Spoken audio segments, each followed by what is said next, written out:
공부를 하겠다고 책을 펴놓긴 했는데 10분 만에 스마트폰을 만지고 있는 나. 강의는 틀어놨는데 정신은 딴 데가 있고 시험이다가도 불안할 뿐 손에 잡히는 게 없을 때. 이럴 때 많은 분들이 이렇게 말하죠. 나는 집중력이 약한가 봐. 머리가 안 좋아서 그런가? 하지만 여러분, 진짜 문제는 머리가 아니라 뇌의 습관입니다. 오늘 영상에서는 우리가 왜 공부가 잘 안 되는지를 뇌과학과 심리학을 통해 파악하고 실제로 공부 잘하는 사람들은 어떤 방식으로 뇌를 조율하며 공부하는지, 그리고 바로 해볼 수 있는 실전 방법 10가지를 딱 핵심만 정리해서 알려드릴게요. 낯선 것보다 익숙한 것을 좋아한다.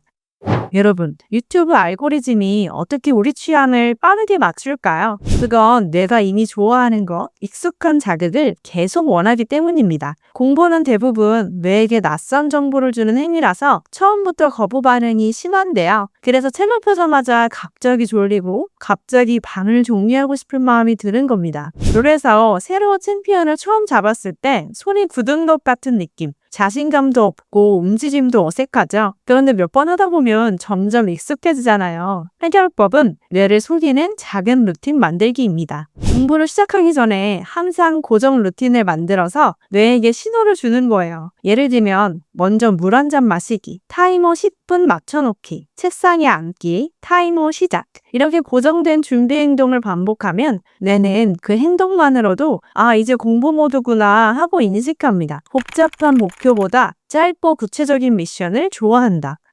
많은 사람들이 오늘 3시간 공부해야지 라고 결심합니다. 근데 문제는 뇌는 시간 단위의 목표를 잘 인식하지 못한다는 점이에요. 예를 들어 3시간 공부는 뇌에게 너무 추상적인 개념입니다. 하지만 목표를 단어 10개 암기로 바꾸면 구체적이고 성취감도 빠릅니다. 배틀그라운드에서 오늘 치킨 먹어야지 보단 첫 자기 전까지만 살아남자가 더 실현 가능성이 높잖아요. 그 목표가 작을수록 성취감은 빨리 오고 집중도는 점점 올라갑니다. 공부할 때 목표를 아주 작게 쪼개보세요. 뇌는 보상을 기대할 때 집중력이 상승한다.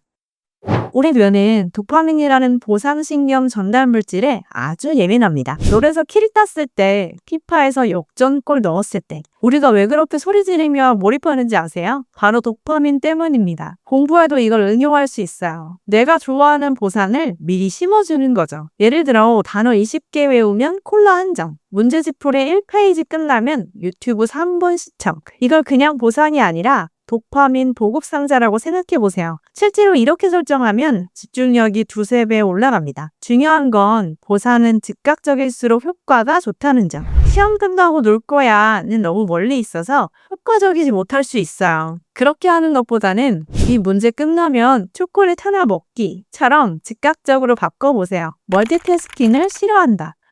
나는 공부할 때 노래를 들으면서 해야 집중력이 더 잘 돼요 라는 분들 많으시죠? 하지만 뇌과학적으로는 오히려 그게 집중을 방해할 수 있습니다. 특히 가사가 있는 음악과 문제를 푸는 과정이 겹치면 뇌는 리소스 충돌을 일으킵니다. 만약 친구랑 같이 게임을 한다고 했을 때 디코에서 쓸데없이 떠드는 친구가 있다면 집중이 안 되겠죠? 바로 그런 겁니다. 따라서 공부할 때는 무자극 환경을 설정하세요. 그래도 뭔가를 들으면서 해야겠다면 자연의 백색 소음, 특정 주파수 음악은 괜찮습니다. 함께 할 때 동기부여가 된다.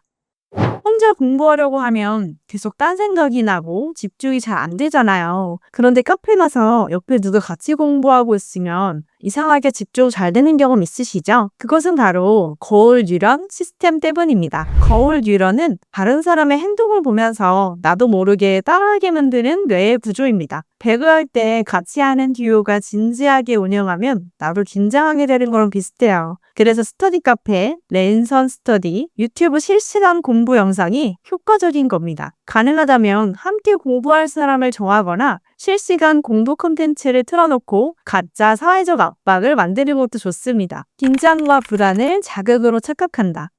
시험 전날 뭔가 막 불안해서 교과서를 무작정 넘겨보거나 별 의미 없는 정리를 시작할 때가 있죠. 이건 뇌가 스트레스 상황에서 자극을 찾으려는 반응입니다. 그런데 진짜 집중은 이럴 때 잘 되지 않아요. 그래서 랭크 승격전 앞두고 손이 굳는 느낌 다들 아시죠? 이럴 땐 과부하 걸린 뇌를 잠깐 식혀주는 루틴이 필요합니다. 예를 들면 3분간 조용히 창밖을 보기, 호흡을 4, 7, 8로 맞춰보기. 이건 숨을 4초 들이쉬고 7초 멈추고 8초 내쉬어보는 방법인데요. 이렇게 하면 편도체의 과민 반응을 전두엽이 진정시켜줍니다. 이후에 공부에 다시 접근하면 집중력이 확 살아나는 걸 느낄 수 있어요. 감각 자극을 활용한 리셋을 좋아한다. 공부가 막힐 때 머리를 쥐어짜기보다 감각 전환이 더 효과적입니다. 예를 들면 색깔 찾기 걷기인데요. 밖에 나가서 오늘은 노란색만 찾겠다고 정하고 노란 간판, 노란 차, 노란 우산을 사진으로 찍으며 걷는 겁니다. 이건 뇌에게 새로운 자극을 줘서 루틴에서 빠져나오게 해주는 기술이에요. 간단하지만 의외로 매우 효과적입니다. 예측 가능한 안정감에서 활력을 얻는다. 공부 루틴이 매번 바뀌면 뇌가 에너지를 낭비하게 됩니다. 그래서 가능한 일정한 시간, 일정한 장소, 일정한 방법으로 공부하면 뇌는 더 효율적으로 작동해요. 아침에 20분 단어 암기, 출근길에 오디오 강의 듣기, 저녁에 요약 정리. 이런 일정한 패턴을 며칠만 유지해도 뇌는 이게 익숙한 작업이라고 받아들이게 됩니다. 이 패턴이 안정되면 공부는 습관이 되고 습관은 힘이 됩니다. 움직이는 몸과 연결되어 있다.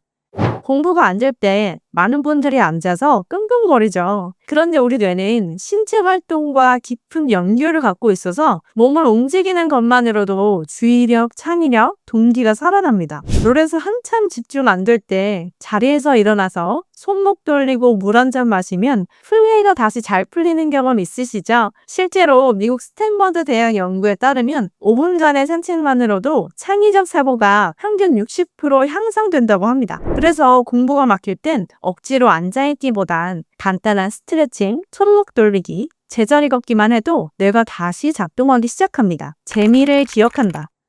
뇌는 감정에 실린 정보를 훨씬 더 오래 저장하는데요. 그래서 재밌게 배운 건 한 번 들어도 기억나고 지루한 건 10번을 들어도 남지 않아요. 예를 들면 롤 챔피언 이름은 잘 기억나는데 영어 단어는 왜 이렇게 안 외워질까요? 바로 감정과 흥미가 뇌에 새기는 힘이 다르기 때문입니다. 그래서 공부도 재미 요소를 넣는 게 핵심입니다. 퀴즈처럼 문제를 맞히면 점수 올리기, 친구와 서로 문제 내며 내기하기, 재밌는 영상이나 밈과 연결해서 공부하기 등 감정이 실리면 기억이 강화되고 기억이 강화되면 공부가 쉬워집니다. 오늘 알려드린 10가지 방법은 하나하나 다 실천하지 않으셔도 괜찮습니다. 가장 나에게 맞는 한두 가지만이라도 실천해보세요. 중요한 건 의지가 아니라 뇌를 잘 다루는 법을 아는 것입니다. 미국 최고 자기계발 전문가인 제임스 클리어가 이런 말을 했습니다. 작은 습관 하나가 미래를 바꾼다. 여러분도 이 작은 습관 하나로 꿈을 이루셨으면 좋겠습니다. 오늘 영상이 도움되셨다면 구독과 좋아요 부탁드립니다. 감사합니다.